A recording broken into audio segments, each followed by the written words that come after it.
Kaabang-abang naman ang magiging special session ng Senado sa June 17. Malaking tanong kasi kung dito na matutuldukan ang ilang linggo na ring issue sa Senate leadership. Tinutukan yan ni Daniel Manalastas.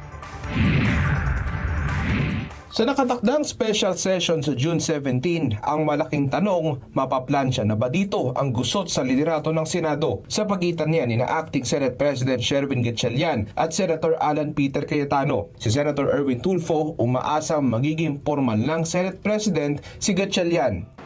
Sana nga, amin dalangin naman ng lahat, hindi lang kami siguro, kundi sambayan para matapos na ito, na tumahimik na dahil ang pangako naman po ni Senator Cayetano, bababa siya pag may 13. Itong weekend, si Senator Joel Villanueva na nasa block ni Cayetano kinumpirmang dadalo sa special session. Pero bago yan, isa si Villanueva sa hindi dumalo sa sesyon bago mag-adjourn sine die na sinasabing boycott na ginawa ng grupo nila Cayetano.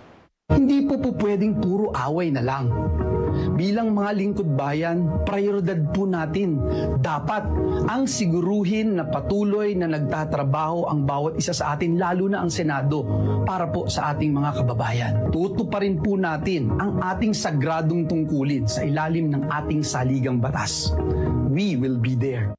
Paglilinaw ni Tulfo, wala pang commitment si Villanueva kung sasama nga ito sa kanila. Pero may kinakausap daw sila. Ongoing naman po yung mga magkakaibigan, magkukumpare, nag-uusap po sila.